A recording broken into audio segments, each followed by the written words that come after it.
tardes a todos, a los asistentes a esta segunda sesión, que también es la de clausura de los quintos encuentros sobre transversalidad del conocimiento.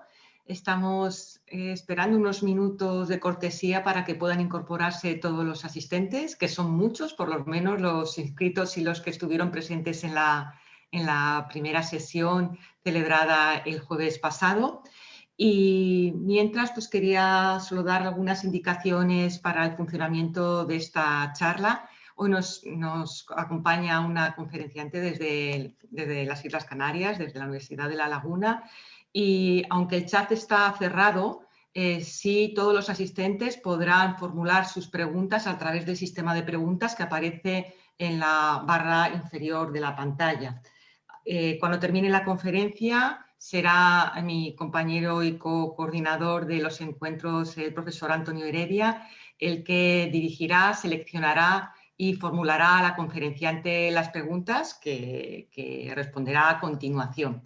¿De acuerdo? Y una cosa más que también quería comentar a todos los asistentes es que también esta conferencia, al igual que sucedió con la conferencia del jueves pasado, está siendo grabada y será disponible tanto a través de la propia web de los encuentros sobre transversalidad del conocimiento como a través de la web de Divulgaciencia.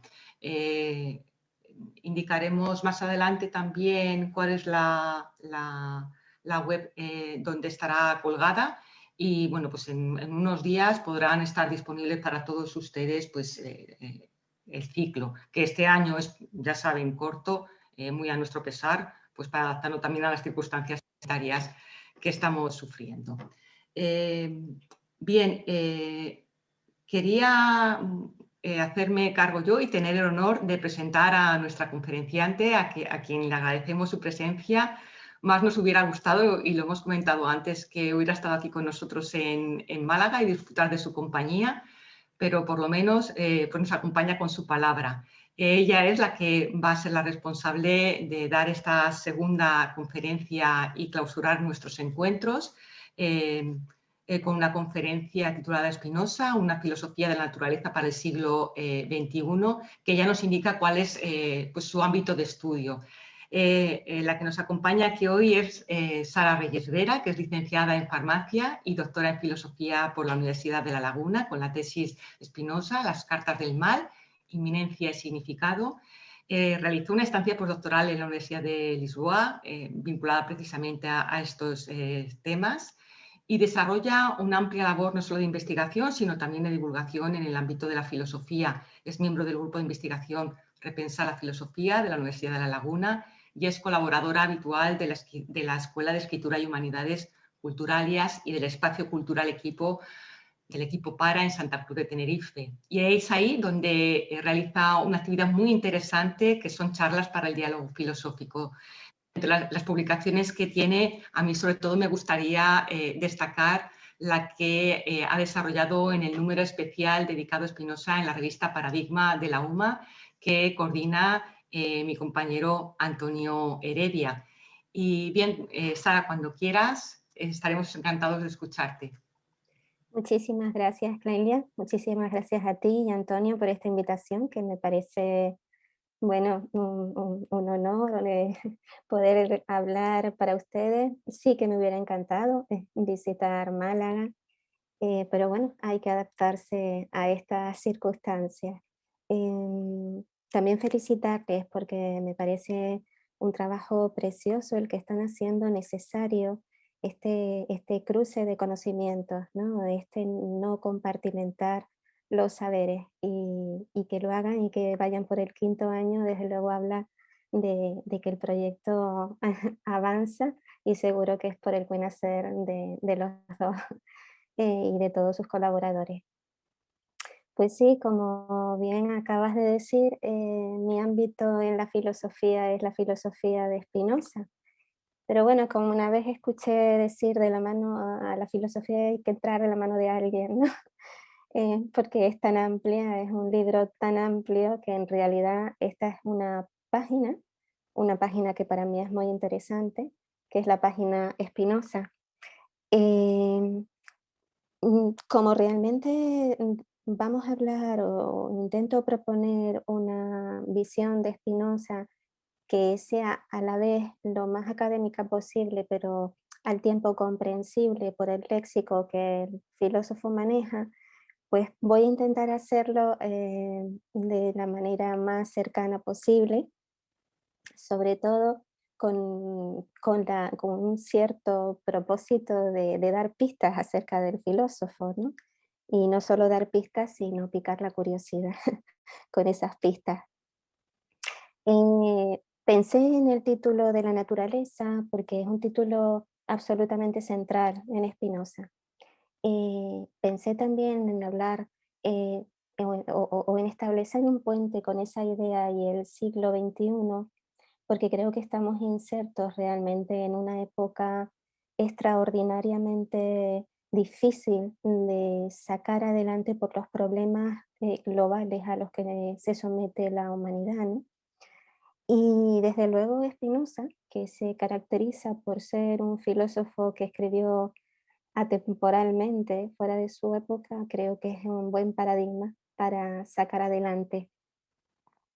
Bueno, y me pregunté cómo podía empezar realmente a hablar de este tema, ¿no? De la naturaleza, porque hay que decir que en este léxico espinosista, para Spinoza, naturaleza es Dios. Y bueno, ese lenguaje, estamos hablando siempre situándonos en el siglo XVII, ese lenguaje es un lenguaje que hay que explicar, que hay que andar por él lentamente. Me, me consuela un poco pensar que para hablar de Spinoza y de la dificultad de este claro laberinto, como se titula un libro del profesor Jesús Esquerra, em, para entrar en este laberinto, pues cualquiera puede perderse un poco, ¿no? Y el propio Borges decía que él se perdió. El propio Borges encontró en Spinoza una imagen, una similitud con la visión que Conrad ponía de las costas que aparecían de África, ¿no? Aparecía una costa a lo lejos y a lo lejos se veía como una luz.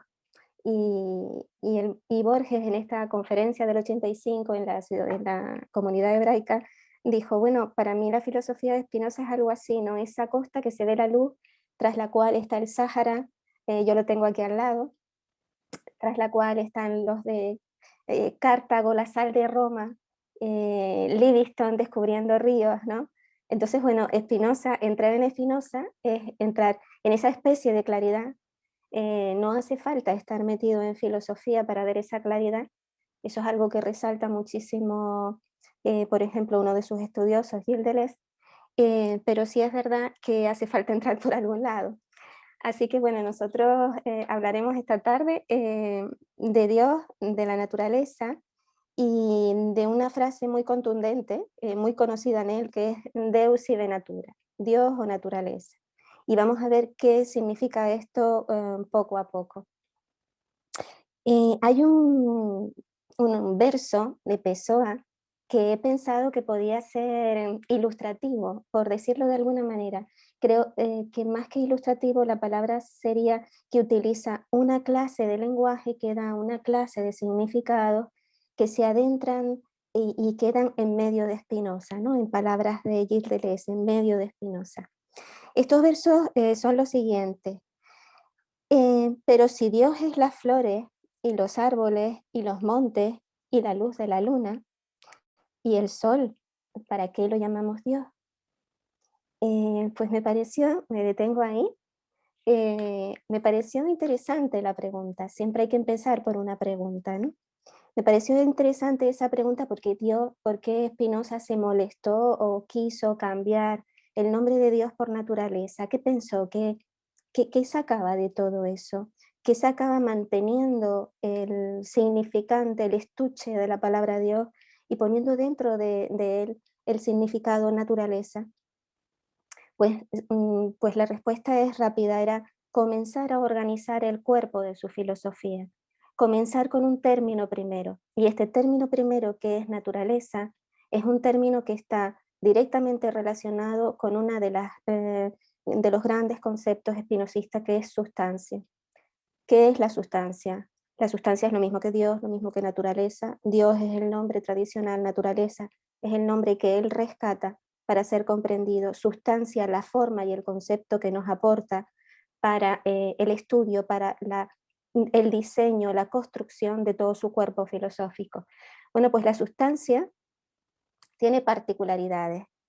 He dudado un poco si dar términos concretos espinosistas, pero me parece que sería bueno hacerlo, porque además así, de esa manera, podemos entender o vislumbrar lo que un poco decía Borges, ¿no? En esas costas del conocimiento espinosista. ¿Y qué nos vamos a encontrar? Bueno, pues nos vamos a encontrar, por ejemplo, dentro del concepto de sustancia, un concepto que la define, aparte de que de por sí es una sola, y esa concepción de unidad ya la podemos tener en la cabeza, es causa de sí misma. Dice que es causa de sí. Y es causa de sí aquello cuya esencia envuelve la existencia, o sea, aquello cuya naturaleza no puede concebirse sino como existente. Esa premisa, ese dato que da, es un dato lógico. Es un dato lógico que más adelante veremos qué potente significado puede llegar a tener. Cosa finita en su género.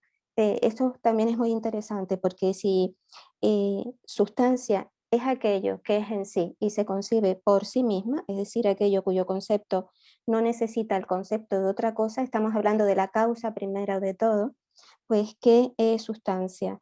¿Qué significa que algo sea finito ahí? Acabamos de decir que la sustancia es la infinidad, la multiplicidad, él lo llama atributos, como aquello que el intelecto percibe de la sustancia como constitutivo de esta. Eso que se percibe de la sustancia como constitutivo de esta son las formas de aproximarnos teóricamente a un concepto que va a ser también el desarrollo teórico de un cuerpo filosófico. Bueno, pues como iba diciendo, esa idea central que acabamos de decir que es causa de sí misma, que el mero hecho de ser le da la existencia, es la base a partir de la cual podemos entender el resto de formas que existen en el universo, ¿no? El universo es uno, la sustancia es una, pero bueno, nosotros nos encontramos una piedra, un ratón, un pájaro, una flor. Entonces, ¿qué ocurre con todo eso? Spinoza nos dice que todo eso son modos de la sustancia, formas de ser, y que los atributos que son infinitos en la sustancia se pueden encontrar también en otros modos, que es otra forma que tiene Spinoza de explicar esa diversidad. Al pensar eso, tiene que avanzar en una filosofía que, como todas, necesita conceptos que actúen por comparación. Pero él dice que realmente solo es relativa, solo se necesita un tipo de binomio que es infinito o finito. Elude los binomios que sean verdadero o falso, perfecto e imperfecto, porque ojo que para Spinoza la realidad es la perfección. Estoy intentando navegar este mar espinosista dejando claro hasta qué punto cada parte de su filosofía, sobre todo la descrita en la ética, está permanentemente siendo argumentada a través de proposiciones, a través de axiomas, de corolarios, de escolios. Eh, Se va formando un armazón que en su obra magna, que es la Ética More Geométrico, una ética que él describe y escribe a partir de las teorías de Euclides, de esas formas geométricas. Bueno, pues a partir de esa obra magna es cuando justamente todas esas clases de proposiciones y demás nos van dando el porqué de su término inicial. Él empieza a hablar en la ética de Dios, de lo que les acabo de contar, ¿no? De Dios, de la naturaleza, como la base de todo lo demás. La ética, que es esta obra que define prácticamente toda su filosofía, él la escribió a lo largo de 15 años. La culminó en 1675 después de parar para escribir también su tratado teológico político. Antes había escrito el tratado breve, el tratado sobre la reforma del entendimiento. La obra de Spinoza es apenas 10, no llega a 10 obras más o menos. Es una obra corta. La mayor parte de sus obras no fueron acabadas siquiera. Incluso la ética y el que sí fue publicado, el Tratado Teológico Político, que parece que completo, él en algunas de sus cartas decía, bueno, me hubiera gustado realmente rematar estos conceptos que me parecen oscuros. Así que la obra de Spinoza, siendo corta porque es tan compleja, porque es tan rica, porque puede contener un solo libro tantas cuestiones laberínticas y complejas, pues porque la ética en realidad tiene distintos planos de comprensión, eh, mm, porque es una filosofía que prácticamente está atravesada por la idea de vida, y la idea de vida es la que se contiene en esa idea de naturaleza. Eh, la vida de Spinoza yo creo que es importante para entender cómo lo hizo, por qué lo hizo de esta manera. Y en cuanto a su vida, daré algunas pinceladas, algunos detalles para contextualizarlo, que me parecen, bueno, curiosas. Primero, nació en Ámsterdam, en una Ámsterdam floreciente, en una Ámsterdam gobernada por la República, gobernada por los hermanos de Witt.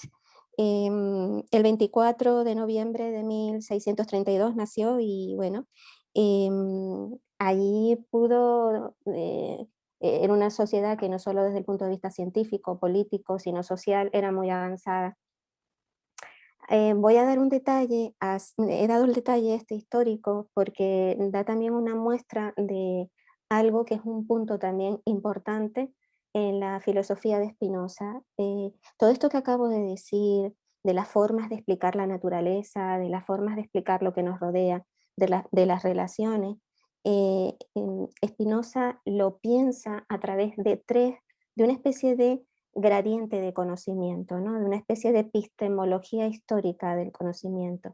Primero sería un conocimiento que él establece como un conocimiento inicial, un primer género de conocimiento, dice él, en el que vamos manteniendo una relación casi directa con las cosas. Por ejemplo, podemos quemarnos con el fuego, sabemos que nos hemos quemado con el fuego, pero de esa experiencia no extraemos un conocimiento del fuego.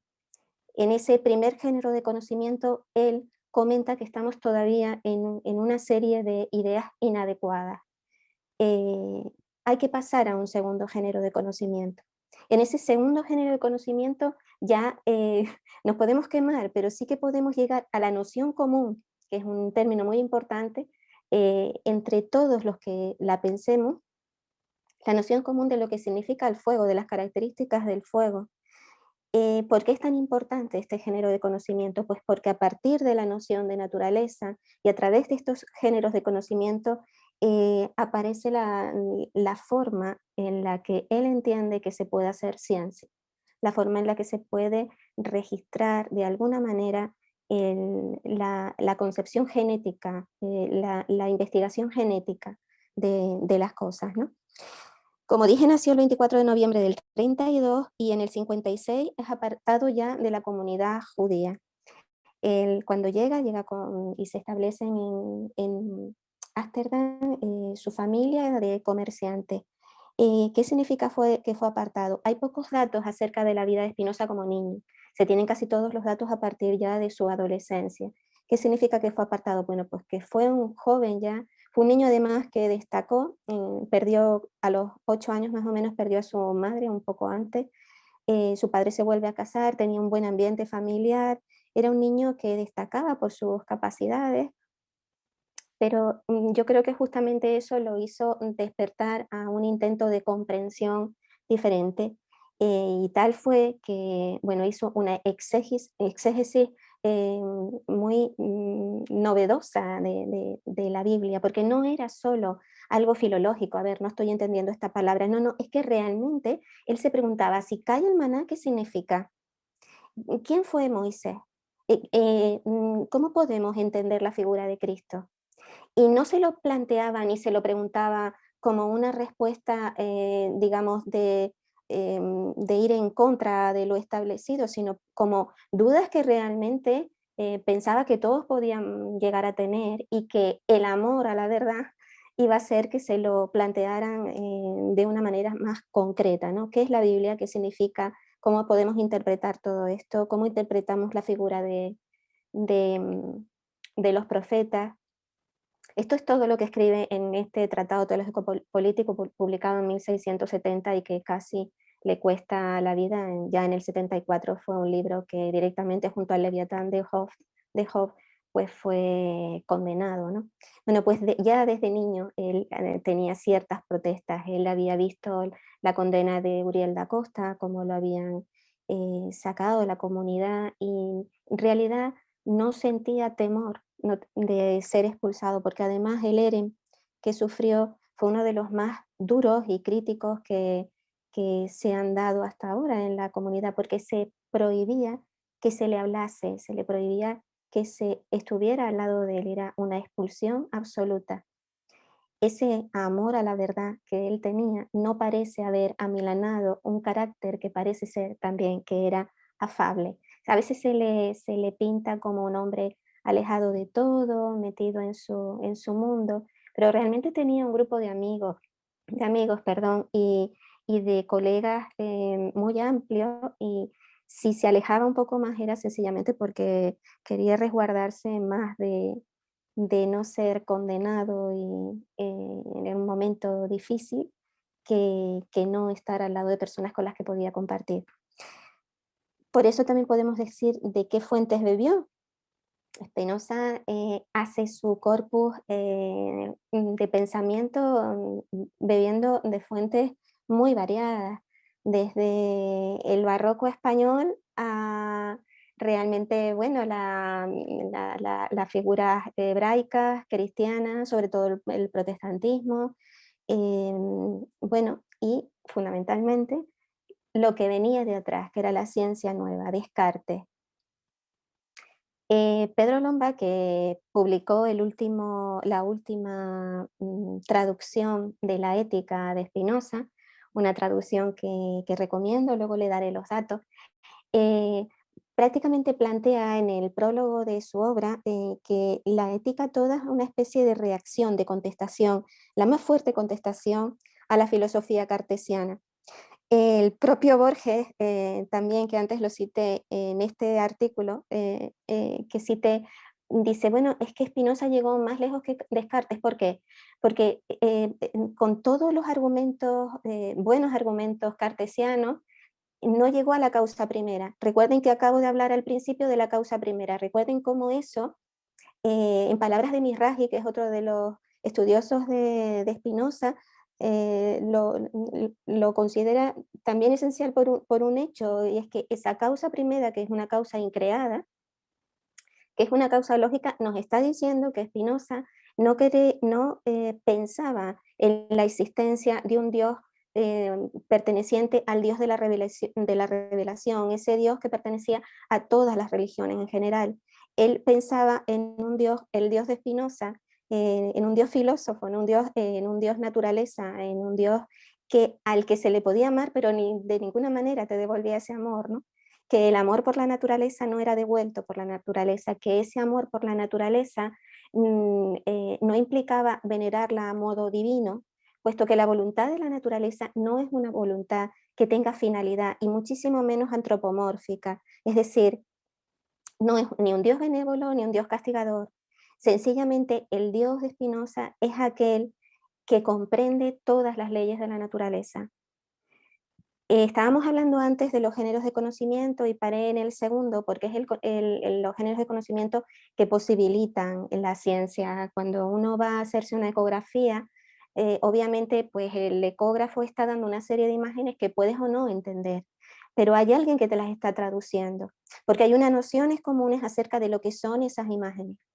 Entonces nos podemos acercar al conocimiento ahí. ¿Por qué la ciencia, en cierta manera, bueno, pues se ha compartimentado? ¿Por qué el conocimiento se ha compartimentado? Pues porque todos los atributos de esa realidad son atributos que se pueden estudiar de alguna manera especializados, pero eso no implica que no haya transversalidad en ese tipo de conocimiento. Eso no implica que una forma matemática no contenga belleza o no contenga poesía, o no ver esa métrica y esa belleza matemática en un poema. Quisiera avanzar un poco más en su vida y en el hecho que cité antes de lo que se llamó en 1672 el año de la catástrofe en Holanda, ¿no? Sucesivas invasiones de ingleses y de franceses, bueno, pues hicieron que los orangistas, que Guillermo III de Orange subiera al poder.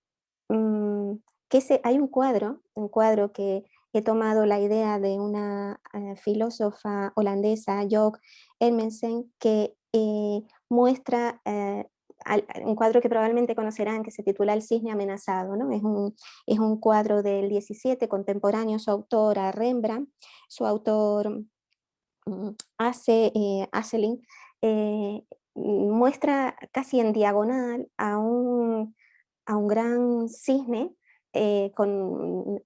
temeroso porque un perro quiere comer sus huevos. Hay una interpretación anónima que habla que los hermanos de Witt son el cisne, ¿no? Y cómo de alguna manera se pretende defender la república.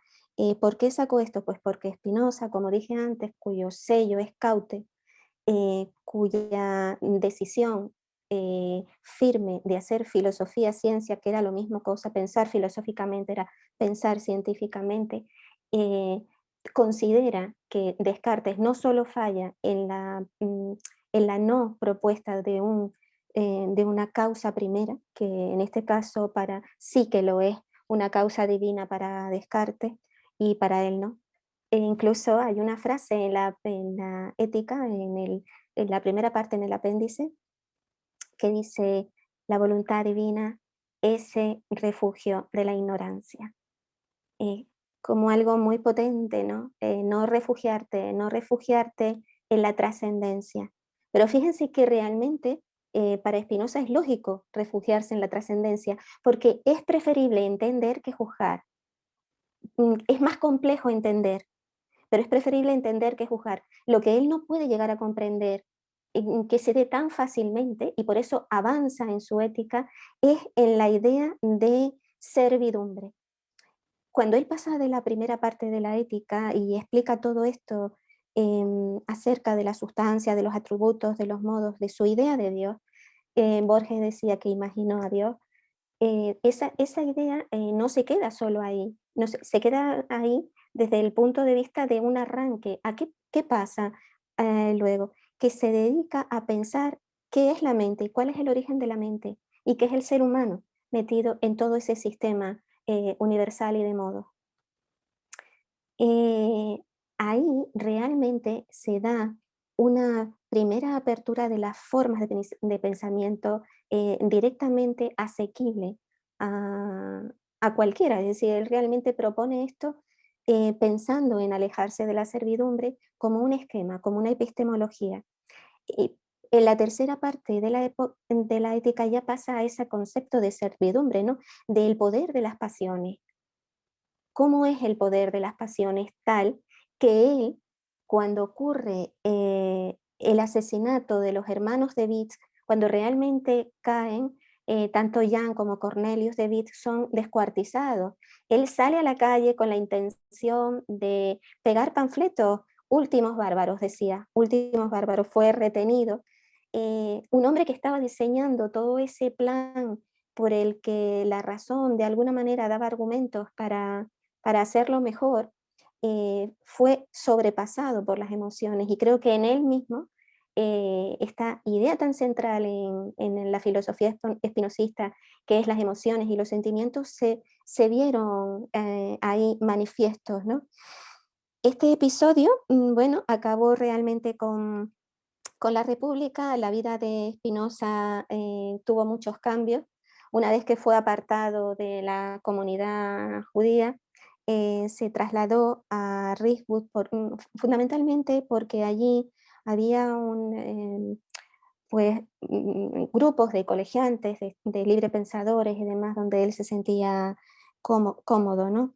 Luego ya más tarde se va a Bolbus y finalmente acaba su vida mm, en la última residencia que estuvo entre a finales del 1669-1670 en, en La Haya.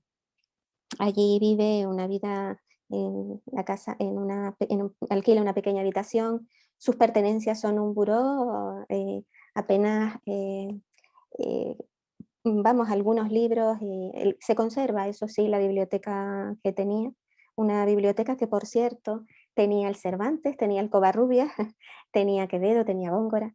Eh, es de pensar que, bueno, y en algunas ocasiones él manifiesta que gustaba hablar de su lengua materna, que calificaba, bueno, que decía que era el español. Por otro lado, manejaba el latín, por supuesto, el holandés, el neerlandés, y más o menos se manejaba con el francés. Era un hombre que gustaba de, bueno, en realidad gustaba de los idiomas, pero se sentía más cómodo y pensaba más cómodamente en latín y en español. Spinoza publica, como les dije antes, la reforma del entendimiento, el tratado político, la gramática de la lengua. Todas estas publicaciones inacabadas son publicaciones que, por ejemplo, en el caso del tratado breve y la reforma del entendimiento, parece ya, en ellas aparece más o menos lo que luego desarrollan la ética, cuya cuarta parte, como dije, tiene que ver con la servidumbre, y en la quinta parte, ya, en la quinta parte habla de la libertad, del poder del intelecto, ¿no? Dicho así, esquemáticamente, bueno, estamos hablando de 5 libros complejos, de 5 libros que están absolutamente conectados, de una última parte que parece ser la punta concentrada de todo aquello que se persigue, que es una forma de vida, una forma de pensar, una forma de vida en la que se sustituya la obediencia por la comprensión, pero no una comprensión salvífica donde el comprender las cosas sea todo, sino realmente una comprensión de fuerza en la que la interacción con el medio, lo exterior, eh, se resuelva interiormente y lo interior se proyecte exteriormente como un trasiego permanente de comunicación contextual con el medio. Eh, Avanzando en todas estas ideas, me gustaría también eh, detenerme en un hecho que ocurrió en el año, bueno, es una denuncia que ocurre en el año 1777, el mismo año que él muere, el 4 de septiembre de ese año. Denuncia un danés, recién convertido al catolicismo, y por cierto un científico. Este danés se llama Niels Stensen, perdón la pronunciación, denuncia en el Vaticano algo que le parece peligrosísimo, ¿no? Que es la filosofía de Spinoza, teme que se vaya contagiando. Spinoza ya había muerto, con lo cual quedaba su filosofía como algo que seguía siendo muy peligroso. Y fíjense cómo se redacta esto. Les voy a contar solo un trocito para que vean hasta qué punto Spinoza sí ciertamente se tenía que resguardar. Él guardaba su capa, que intentaron apuñalarlo, y guardaba su capa colgada con ese rasgón que tenía, porque no gustaba ni a propios ni extraños lo que decía, ¿no? Bueno, a sus amigos, desde luego, y a la gente que lo leía así, y que lo leía con amor a la verdad, como decía él. Voy a leer literalmente. Los fundamentos de todo su mal, hablan de Spinoza, son la presunción de un entendimiento propio y el deseo de placeres sensuales. Del propio entendimiento hacen la medida, él y sus seguidores hacen la medida de todo. De manera que para negar una cosa les basta no poder formarse un concepto claro y distinto de ella. Incluso hacen de la mente humana parte de la mente de Dios y no se sonrojan cuando dicen que lo que ellos conocen no puede ser conocido más claramente por Dios que por ellos. Acerca de los placeres de los sentidos, enseñan que la verdadera sabiduría consiste en gozar de todos los placeres, de todos los sentidos, como el teatro, los perfumes, la comida, en la medida como puedan, hacerlo sin causarse molestias a uno mismo o daño verdadero a los demás. Y que tampoco se debe pensar en la penitencia o en el temor a Dios o en otras maneras de entristecer los ánimos. Bueno, pues aquí les doy otra pista, y es que Spinoza combate la culpa, combate el miedo, lo argumenta, obviamente, y yo les invito a que busquen cómo, y esa lucha realmente contra esos dos tipos de emociones constituye prácticamente en la tercera parte de la ética todo un desarrollo, un despliegue de las definiciones de las emociones. Había pensado dar algunos ejemplos acerca de cómo la ciencia, cómo para él el método es siempre un método que avanza hacia el conocimiento a través de una reforma del entendimiento, de una especie de entendimiento que se va construyendo, como el hierro. Es decir, al principio hay una especie de entendimiento nativo. Ese entendimiento nativo realmente no tiene herramientas intelectuales. eh, es a partir de unas iniciales herramientas intelectuales que se van formando otras herramientas intelectuales. Hay un ejemplo que procede del humanismo en el que se dice cómo se forja el hierro, pero si al principio no tenemos herramientas para forjar el hierro, pues viene siendo lo mismo. Al principio tenemos unas herramientas muy rudimentarias, luego a partir de esas se van elaborando otras, y luego otras, y al final forjamos el hierro, y al final forjamos el entendimiento. Y al final el entendimiento es una herramienta para el conocer. Y para el conocer que, pues lo que es solo una cosa también. El monismo de Spinoza se muestra en que conocer el intelecto o conocer la materia son una y la misma cosa. Que cada uno se puede estudiar en su ámbito, pero que son la misma cosa. Para Spinoza lo que ocurría en las pasiones tenían que ver con movimientos del cuerpo. Para Spinoza el ser es uno en cuanto a cómo puede ser afectado, y puede ser afectado de la misma manera siendo uno cuerpo y mente. No hay división entre el cuerpo y la mente. Eso es muy importante en esta filosofía y es una de sus señas de identidad. ¿De dónde viene todo esto? Bueno, pues nos vamos a la ética, y esto lo sacó este buen hombre, muy asustado, lo sacó de la cuarta parte de la ética, lo sacó de la proposición 45. Y ojo con lo que voy a decir ahora, porque es una frase que, bueno, fuera de donde estamos ahora, alguien puede pensar, bueno, sí, claro, es verdad. Bueno, la frase es la siguiente: el odio nunca puede ser bueno. Sí, de acuerdo, pero la frase está inserta en un libro lleno de axiomas, de proposiciones, de definiciones, y no es gratuita, porque conocer no es gratuito para Spinoza. Siempre el conocer tiene una función. Eh, entonces, ¿qué podemos entender? ¿Qué podemos ver en esa frase? Vemos la palabra odio, vemos la palabra nunca, puede, la palabra ser y bueno. Es muy importante empezar por el final, por la palabra bueno. Para Spinoza no hay trascendencia, todo está aquí. Por eso la palabra inmanencia, por eso es un plan inmanente, por eso la palabra inmanencia, por así entendernos, es cables a tierra. Em, y en esta filosofía no cabe esperar, por ejemplo, el pecado.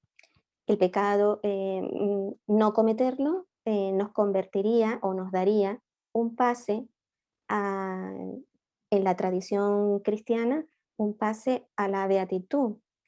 Eh, Spinoza, aún respetando y comprendiendo todo esto, dice, no, no existe una categoría mal en mayúsculas, existe lo bueno o lo malo para mí. Esta discusión es la discusión central que mantiene con Blingenberg, que son 8 cartas llamadas las cartas del mal, y son las cartas en donde él está ahí específicamente refiriéndose a este concepto de mal.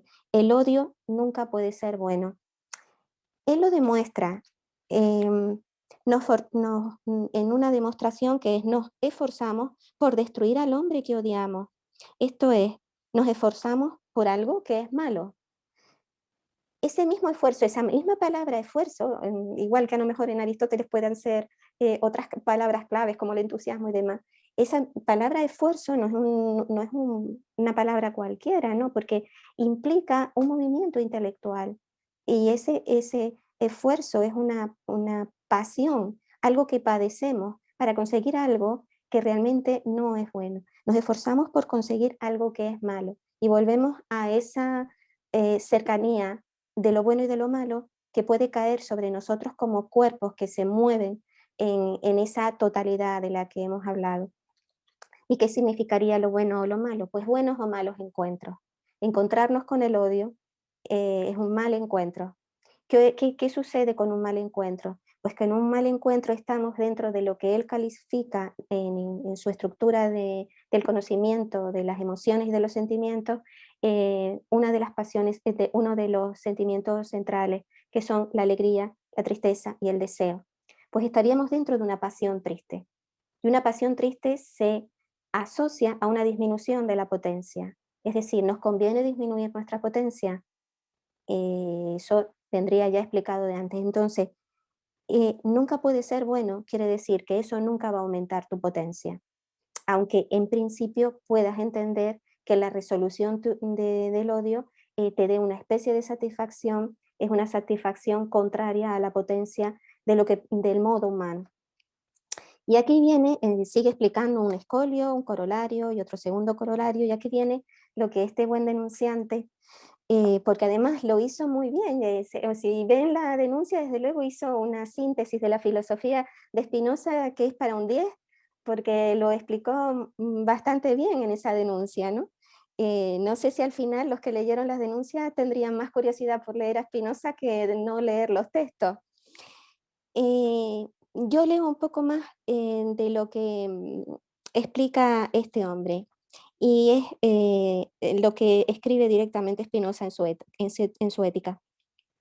Entre la irrisión y la risa reconozco una gran diferencia. La risa, como asimismo la broma, es mera alegría, y así, con tal de que no tenga exceso es buena de por sí, pues en verdad nada sino una torva y triste superstición prohíbe deleitarse.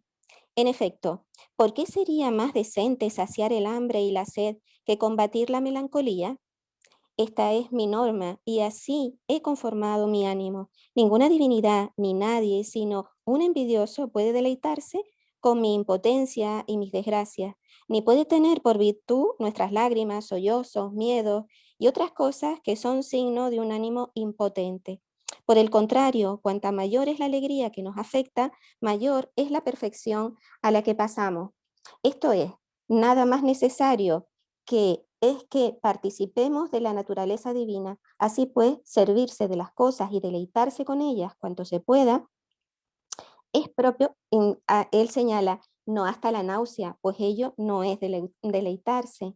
Es propio de un hombre sabio. Digo que es propio de un hombre sabio reponerse y recrearse con alimentos y bebidas agradables y moderados y moderadas, así como con los perfumes, la amenidad de las plantas verdeantes, el ornato, la música, los juegos gimnásticos, el teatro y otras cosas semejantes de las que cada cual puede servirse sin daño alguno para los demás, pues el cuerpo humano se compone de muchísimas partes de diversa naturaleza, las cuales precisan continuamente de alimento nuevo y variado para que todo el cuerpo sea apto por igual para todo aquello que puede seguirse de su naturaleza misma y en consecuencia para que la mente sea también igualmente apta para entender muchas cosas a la vez. De toda la ética, claro, ponerte a elegir algo siempre es comprometido porque se puede tirar de muchos lugares. Con esto pretendo mostrar una forma de comprender. Propone una frase. Podemos seguir analizando la frase. Más atrás explica en términos absolutos qué es el odio. Acabo solo de explicarles una palabra. Más atrás habla del poder. Podríamos seguir en otros axiomas explicando esa palabra. Quiero decir que toda esa compartimentar cada significado es lo mismo que hizo con la Biblia, con las Sagradas Escrituras, compartimentar en el detalle, resignificar y no tirar abajo todo un edificio previo. Eso fue, por ejemplo, lo que hizo con Descartes, no tiró todo el edificio. Primero que hizo, entender completamente su programa, entender completamente su filosofía, su propuesta, y no desarmarla entera. De hecho, no gustaba de hacer críticas a las personas y lo que escribían, cosa que por ejemplo podía haber hecho con Bacon o con Descartes, cosas que en sus cartas podía haber tratado de otra manera, que de hecho no he hablado de las cartas, pero no son muchas, pero como se sabe, en el siglo XVII formaban o sea, eran más documentos que cosas privadas, ¿no? Que mensajes privados. Normalmente eran leídas en público. Famosa, pues por ejemplo, con el nitro, ¿no? Con la sal potásica, sus pensamientos acerca de todo eso, que por cierto eran más unos pensamientos lógicos que lo que Baile quería demostrar acerca de la experimentación, cómo llevaba las cosas a otro territorio, ¿no? Y con respecto a ese ánimo que él tenía, que no era un ánimo para nada de tirar abajo los pensamientos de los cuales bebía, él no decía nadie antes que yo. Y hace un análisis de cada una de esas tradiciones de los campos conflictuales. Esos campos conflictuales es a los que llega. Si él hace un análisis del Antiguo Testamento, no lo hace para destruir, lo hace para sacar en esos textos la literatura que le parece que lleva al conflicto, que le parece que lleva a perturbar el entendimiento. Les leo también un fragmento de la primera carta que se tiene de él, que fue una carta a Oldenburg, que era miembro de la Royal Society, en relación a la pregunta que insistía Oldenburg hacerle a Spinoza sobre la nueva ciencia, ¿no? Sobre la ciencia de Descartes y también algunos apuntes acerca de Baile.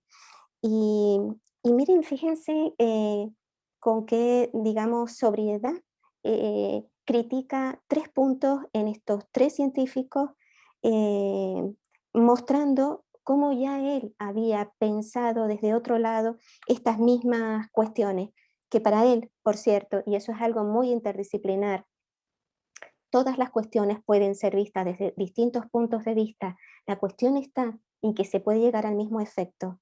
Y eso es muy interesante, ¿no? Es muy, muy interesante, creo que aplicarlo a la ciencia actual, a una naturaleza que se quiere expresar en el siglo XXI. Me preguntan cuáles son los errores que observo en la filosofía de Bacon y Descartes, aunque yo no tengo por costumbre sacar a la luz los errores ajenos. Quiero aquí daros satisfacción en este punto. Mm, En primer, mm, en primer el primer error y el más importante es el que han movido sin rumbo y muy alejados del conocimiento de la causa primera y origen de todas las cosas. El segundo, que no conocieron la verdadera naturaleza de la mente humana. El tercero es que nunca descubrieron la verdadera causa del error.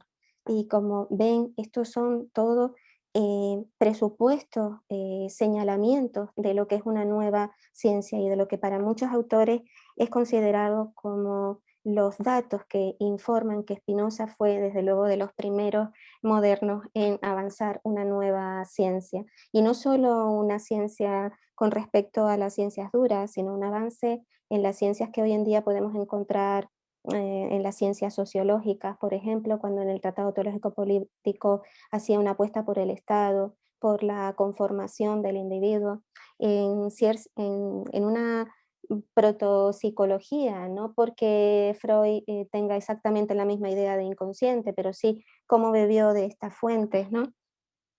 Y bueno, como veo que son las 7 menos 10 y voy a ir acabando, quería finalizar con una, no sé, con esa perspectiva, con todo lo que he dicho, faltaría explicar algunos datos que tienen que ver sobre todo con el armazón del desarrollo de sus ideas de movimiento y de reposo, que son muy interesantes.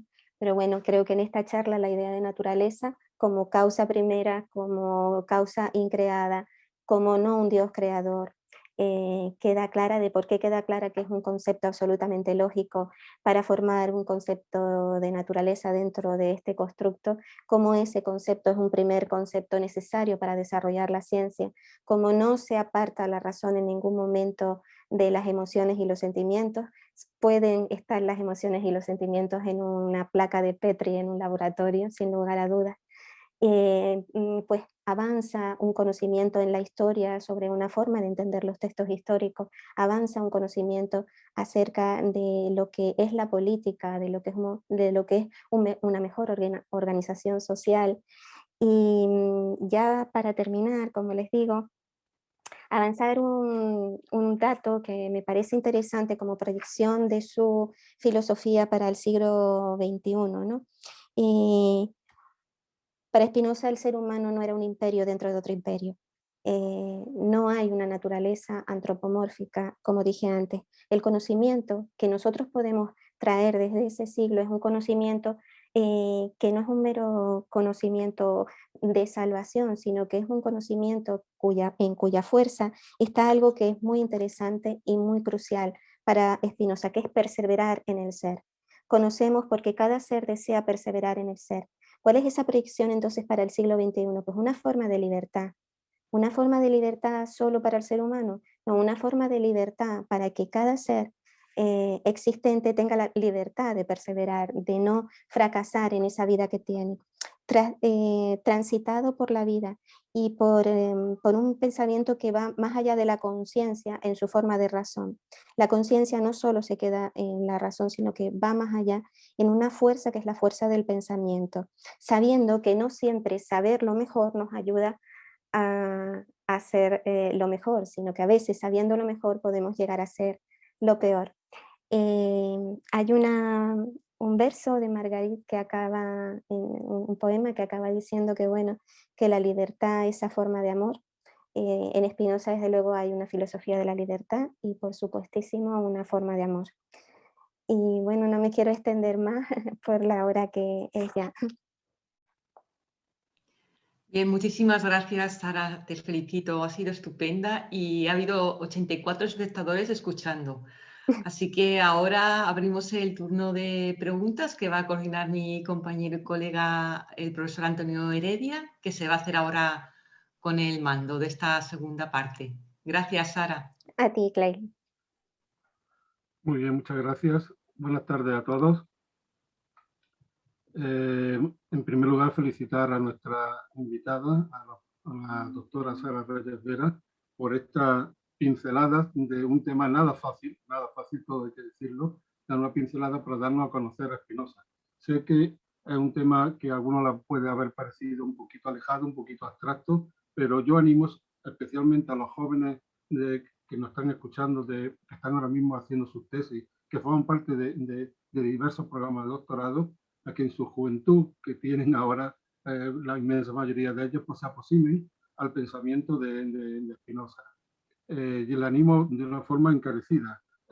Yo cuando estaba haciendo mi tesis doctoral hace ya muchos años, fue la primera vez que escuché algo sobre este hombre. Empecé a aproximarme y bueno, llevo ya muchos años aproximándome, siempre aproximándome, nunca alcanzando obviamente algunas metas, algunas cotas como probablemente tengan muchos especialistas, pero creo que para alguien que se dedica especialmente al conocimiento, a tratar con el conocimiento, sea humanístico o científico, es una referencia ineludible en nuestra vida. De hecho, les puedo decir algo, antes de dar paso a algunas de las preguntas que hay por aquí. Ya veo que se están animando, tenía una única pregunta, pero ya veo varias, lo cual me anima bastante, por cierto. Decir algo que ha dicho Sara, casi lo dijo al comienzo de su charla, a lo mejor pasó un poco inadvertido. Hay una máxima de Spinoza que está en algunos de sus textos, que dice textualmente, lo leo: no burlarse, no lamentarse, no detestar, sino comprender, entender. Creo que es una máxima que debemos tener todos escrita en la cabeza o escrita en nuestra frente, sobre todo teniendo en cuenta la situación sociopolítica que tenemos y también, por supuesto, sanitaria que tenemos. No lamentarse, no detestar, sino vamos a intentar comprender por qué todo esto y ha habido todo esto. Y aunque no ha habido mucho tiempo, sí me gustaría reseñar, sobre todo para aquellos estudiantes de doctorado que son de de naturaleza más científica, en el sentido de la Facultad de Ciencias o de la Escuela Técnica, en el cual probablemente alguno haya pensado, porque lo ha leído, que realmente lo que proponía Spinoza, cuando no es cierto del todo, es una especie de ateísmo o de panteísmo. Hay una anécdota que es cierta y que le preguntaron al gran Albert Einstein, el rabino de Nueva York, llegó a preguntarle varias veces que en qué creía, en qué Dios creía Albert Einstein. Einstein, en una frase muy famosa que viene en muchos libros, le dijo textualmente lo siguiente, lo leo textualmente. Dijo Einstein: creo en el Dios de Spinoza, que se revela en armonía de todo lo que existe, pero no en un Dios que se preocupa del destino y los actos de los humanos. Creo que es una frase categórica, una respuesta categórica que da mucha idea de algo que ha dicho nuestro ponente esta tarde y que, por supuesto, podemos avanzar si leemos algo más al respecto. Y ya por último, y hacemos un poco de publicidad y pasamos a las preguntas. Creo que hay unas 6 o 7 preguntas, según estoy leyendo aquí. Como bien me presentó antes mi compañera y coordinadora, la profesora Clelia Martínez Maza, efectivamente en la revista Paradigma, en la revista de cultura de la Universidad de Málaga, llevamos ya en el año 2005 pues, trabajando en esa revista, es una revista que quiere tener un conocimiento, una función transversal, pues hubo un número dedicado a Spinoza, concretamente el número 17, lo tengo apuntado, en el año 2014. Le animo a aquellos que estéis escuchando esto y os haya de alguna forma inquietado alguna de las palabras que se hayan dicho aquí, a volver a leerlo o simplemente a repasarlo. Está disponible en RIUMA, en el repositorio de la Universidad de Málaga, y simplemente poniendo en Google el Paradigma 2014 o incluso la palabra Spinoza, pues seguro que os sale. De cualquier forma, si alguien tiene problemas, por favor, que me escriba a mi correo electrónico, que es fácil encontrar a partir de mi nombre, Antonio Heredia Bayona, mi correo evidentemente institucional, y le remito un PDF con el número 17 de Paradigma dedicado a Spinoza. Hay algún artículo, entre ellos el de Sara Reyes, realmente hay un artículo realmente precioso que pone en vilo en fe la poética que sin duda también tiene la filosofía de Spinoza. Y pasamos a las preguntas. Vamos a ver, prácticamente casi al comienzo de la charla, Moisés Ávila Ruiz preguntó lo siguiente: ¿hay en Spinoza un afán teleológico de su epistemología o un interés ilimitado en el ejercicio filosófico? ¿Un afán teleológico? Pregunta.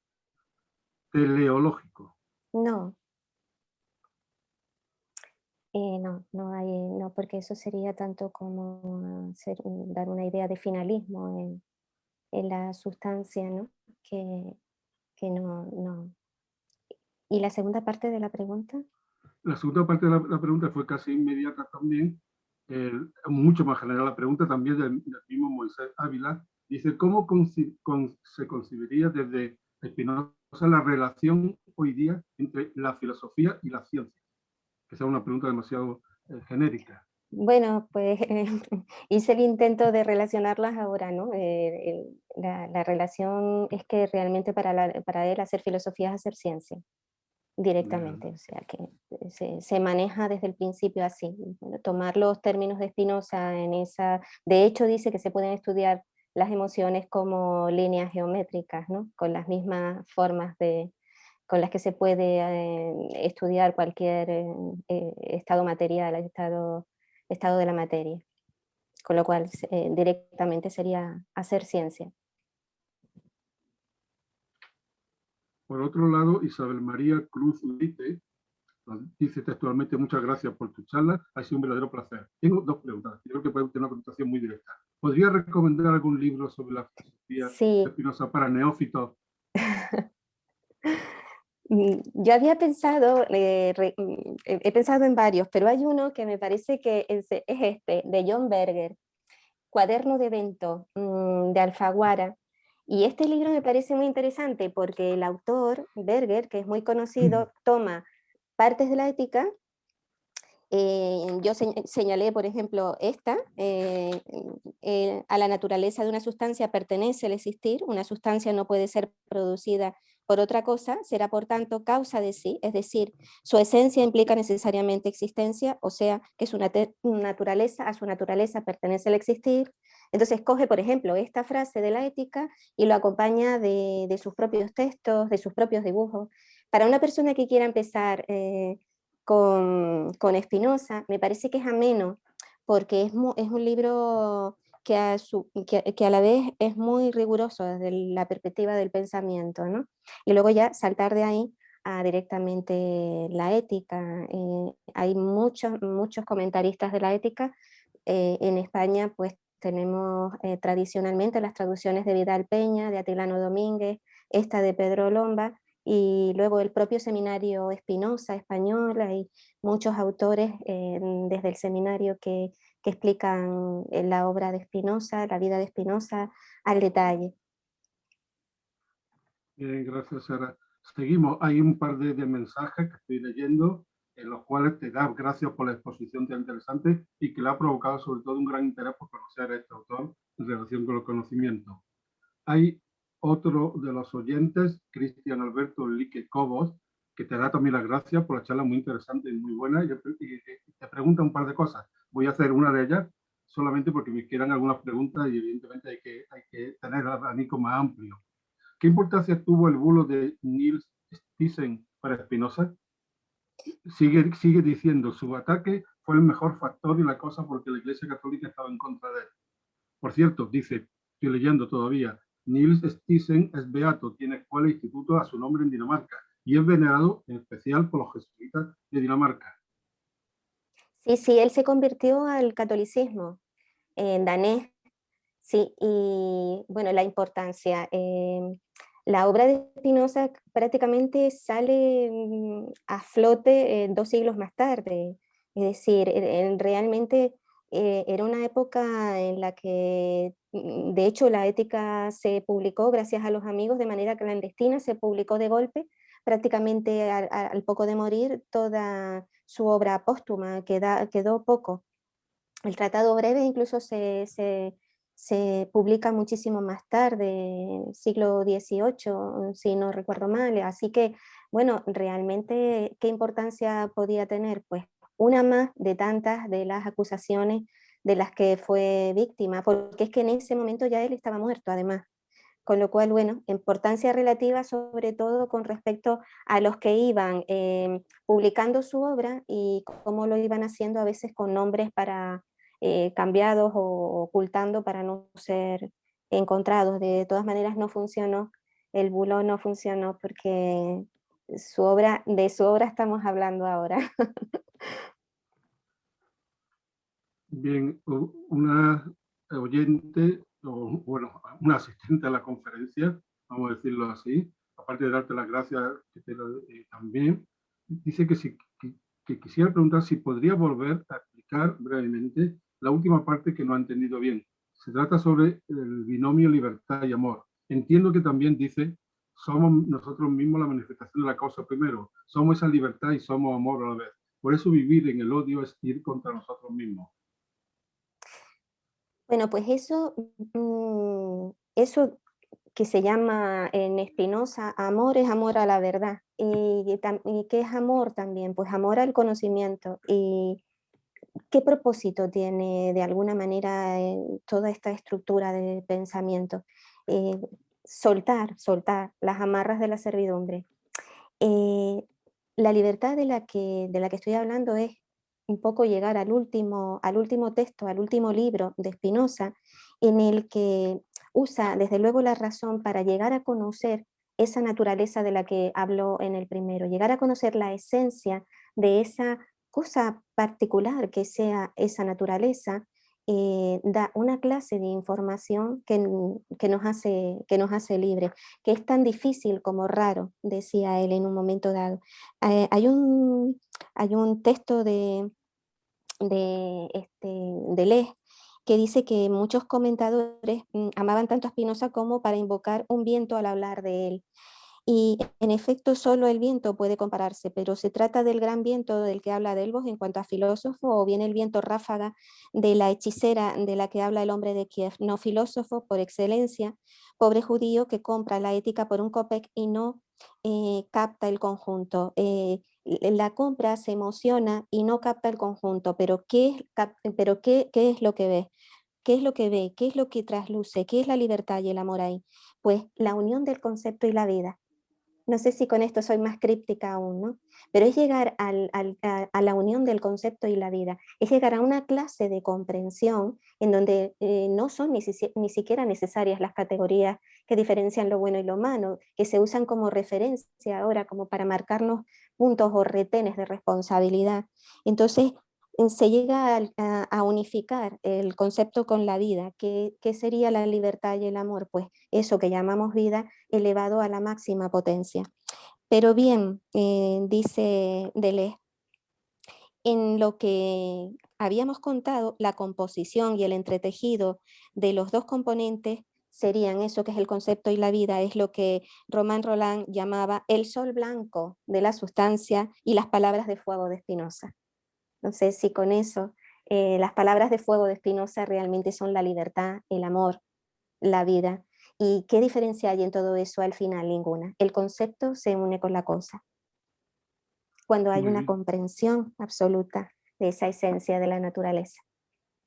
Muy bien, Sara. De hecho, hay 2 o 3 preguntas. Algunas no son preguntas, son realmente afirmaciones que probablemente quisieran que las pusiera aquí públicamente, precisamente sobre lo que acabas de decir, sobre la relación entre el amor y la causa. Hay una, más que pregunta, diría que una especie de declaración de María Isabel Zapata Cárdenas, que me parece muy interesante. Me parece muy interesante. Habla lo siguiente, dice lo siguiente: la soledad en los procesos doctorales hace parte de los desafíos, pero el sentir que no se termina, que siempre se aproxima y no se concluye, es otra sensación de búsqueda infinita, propia del conocimiento. Al finalizar, sigue la misma María Isabel diciendo, eso lo entiende tanto el tribunal como el mismo investigador en su proceso investigativo, que nunca se logra el hallazgo absoluto del proceso. Eso lo pone preguntando, no sé si realmente lo está preguntando, Pues, afirmando. pues Nunca se logra el hallazgo absoluto del proceso y te me da las gracias, parece por muy supuesto. interesante, me parece muy interesante porque yo pienso que la filosofía de Spinoza no es un saber, sino un estar sabiendo. Y creo que esa dinámica de presente continuo marca muchísimo la dinámica del pensamiento y de la investigación y en definitiva de lo que nos transmite, de lo que nos llega ahora, en este siglo XXI. Bien, 2 últimas preguntas, estamos bien de tiempo todavía, si hay alguna más probablemente podamos hacerla. 2 últimas preguntas, una es muy directa. ¿Se sabe la causa de la muerte tan temprana de Spinoza? Sí, parece ser, él tenía problemas de pulmón. Un dato biográfico que no he dicho, que es muy importante, es que él pulía lentes, ¿no? Entonces, bueno, su familia ya había muerto de tuberculosis muchos años atrás, probablemente quedó no sé, alguna lesión, esto lo deduzco de las lesiones que podían haber quedado pulmonares, porque él no enfermó, pero nunca estuvo bien, o sea, no murió en aquel momento por eso, pero estuvo conviviendo con toda su familia tuberculosa. Quedaron esos problemas de pulmón que probablemente se agravaron con el polvillo de pulir unos lentes que por cierto eran lentes magníficos. Uno de los mejores investigadores astrónomos del momento los quería esos y no otros. Entonces murió muy tempranamente puliendo los lentes, probablemente por algún problema pulmonar. Alguien dice que es tuberculosis, puede ser un enfisema, no lo sé bien. Lo cierto es que eh, Borges dice que la tarde siguiente a haber muerto ya fue una tarde muy difícil, ¿no? Como que dejó un vacío muy grande. Allí estaba su compañero, el médico Meyer, asistiéndolo. He leído por algún lado que sus caseros le llevaban sopita y demás. El día antes de morir, ellos habían salido, no sé si fue a la iglesia, y cuando volvieron, pues ya Spinoza estaba bastante mal. En su testamento lo único que dejaba dicho era, bueno, que se salve la ética, ¿no? La guardaron en un pupitre, sacaron el pupitre y se lo llevaron escondida ahí, aunque él tuvo la precaución de ir dando capítulos de ética a algunos de sus compañeros, pero ese fue uno su testamento en el que él dice, no quiero que quede mi nombre, sino mi obra. Si se me ocurre antes ya de la última pregunta, estamos ya casi a las 8:15, hora peninsular, por decirlo de una forma televisiva. Se me ocurre un libro que yo leí con bastante fricción hace ya años, porque tiene ya su año este libro, de un neurólogo, un gran especialista en neurología, como es Antonio Damasio, portugués Antonio Damasio, aunque está afincado creo que en la Universidad de California, en Estados Unidos, y se llama En busca de Spinoza, se llama Sí, el título del libro. Tuvo mucha fama, en su sí. momento fue muy leído, estoy hablando de aproximadamente unos 15 años aproximadamente, quizás algo más, quizás más, en este libro, pero les vale la pena también. Me he acordado, a costa de lo que has dicho, de que pulía lente y era un gran óptico, sin lugar a dudas. Y ya por último, una pregunta de Fernando González Rendo, aparte de darte muchísimas gracias por tu charla y de que ha sido muy enriquecedora, y es un placer poder contar con estos espacios de filosofía y de textualmente. Pero su pregunta sería sobre la comunidad de sabios de la que habla Spinoza. ¿Qué papel, ya es aquí la pregunta, qué papel podría tener con el amor y la vida? ¿Sería una instancia, si se me permite, post-política que podría tener vinculación posterior con Kant? Son dos Eh, preguntas realmente. ya, bueno, Kant en su obra póstuma al final lo nombró, ¿no? Como que Kant pues también vio ahí que no había una resolución trascendental en la obra de Spinoza, la comunidad de sabios. Bueno, yo ah, me la represento como la razón de la amistad. La comunidad de sabios, la razón de la amistad. ¿Y qué es la razón de la amistad? La razón de compartir la verdad, es decir, en esa idea de que no, lo que valen son los argumentos, pero ¿cómo son esos argumentos? Esos argumentos que se detienen en escuchar al otro, en esperar eso que está dando, ¿no? Y en el rebatir desde argumentos que se sumen para encontrar una respuesta verdadera.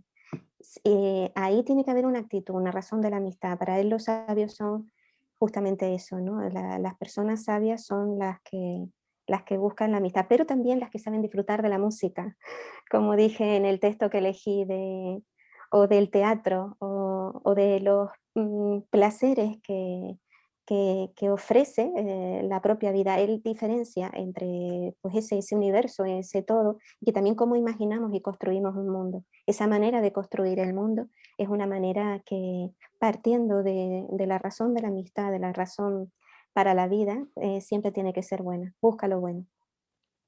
Gracias, Sara. Ya vamos a terminar, pero me permito una última pregunta a ti directamente. En los tiempos en que vivimos, en los tiempos actuales, febrero 2021, casi un año después de comenzar la pandemia que todos sabemos que estamos padeciendo y muchas personas sufriendo, mucho más de lo que estamos aquí probablemente escuchándote sin lugar a dudas, ¿qué piensas que Spinoza, si viviera con nosotros, eh, qué pensaría, qué diría, qué afirmaría? La pregunta es compleja y de alguna manera, gracias a tu amable propuesta que me encantó de los 4 cuartetos con Eliot y ese artículo de Paradigma que se escribió en la pandemia para la revista, en la que se aunaba el pensamiento del poeta, ¿no? Con esta filosofía tan vitalista, sin el tan vitalista, atendiendo a cómo elaboraba cualquiera de las, digamos, pensaba cualquiera de las desgracias que lo podían asolar a él mismo o a la comunidad en la que vivía, pues supongo que lo atendería desde el punto del entendimiento, de la comprensión, pero sobre todo en mayúsculas de la cooperación. En Spinoza, Spinoza es una filosofía de bandana de estornino, ¿no? A una. Spinoza es una sinfonía de paradas, de movimientos, de ralentizaciones, de silencio. Esa es la filosofía espinosista, algo que se desarrolla plenamente con su idea de cuerpo, de los buenos encuentros, de los malos encuentros. ¿Qué es el veneno? ¿Qué es la pócima? ¿Cuánto es el fármaco? ¿Hasta dónde la dosis? Spinoza preguntaría todo eso y realmente no lo preguntaría solo. La filosofía de Spinoza es una filosofía para y por la cooperación. Él dice, no hay mejor cosa para un ser humano que otro ser humano. Y eso yo creo que es una máxima que si aplicamos a estos tiempos, pues realmente sí nos ayudaría a superar enteramente cualquiera de las dificultades que siempre van a haber muchas, ¿no? y sobre todo por la relación que tiene el ser humano con su entorno y con la que tiene consigo mismo. Sería muy amplio, digamos, explicarlo más allá de esas pinceladas, pero vamos a quedarnos con la palabra cooperación como central. Muy bien, muchísimas gracias. Me permito de nuevo animar a los que nos están escuchando a que se introduzcan de alguna forma en la filosofía de Spinoza. Hay muchos libros que de alguna forma introduce a ella, y que creo que es una labor que le acompañará toda su vida. Eso sí, si le engancha, le acompañará toda su vida, no cabe duda. Y termino precisamente con unas palabras desde la misma Sara Reyes, desde la doctora Sara Reyes, que ha estado con nosotros, llevamos ya 1 hora y pico con ella. No sé si se lo oí en alguna ocasión, lo he leído en alguna ocasión en un texto suyo, pero me parece un final bonito con las palabras de ella evidentemente sobre nuestro tema. Nos dice Sara en algún momento que hay que leer a Spinoza como si yo o tú fuéramos las respuestas. Leamos a Spinoza como si yo o tú, que lo estás escuchando, o vosotros, fuésemos las respuestas. Creo que queda como un buen final para esta tarde. Bueno, yo despido y clausuro en este momento pues estos 5º encuentros sobre la transversalidad del conocimiento. Estamos muy satisfechos con él y yo de la asistencia y de la acogida que he tenido, a pesar del número de charlas que hemos podido dar, solamente 2, como todos sabéis, también muy limitadas. Todos estamos delante de un ordenador, ahora mismo los que estamos aquí escuchando estas palabras, y esperemos que el año que viene, también siempre por febrero aproximadamente, podamos hacer unos encuentros de otra forma distinta, y que hayamos aprendido mucho en este año último sobre cómo hacer este tipo de cosas, siempre desde la alegría espinosista, que de alguna forma es siempre ir de un punto a otro mejor, sin lugar a dudas. Muchas gracias a todos, un abrazo a todos y muchísimas gracias por vuestra asistencia. Gracias de nuevo. Muchas gracias. Hasta el año que viene. Adiós. Gracias, Sara. Hasta luego. Adiós. Gracias, Clelia.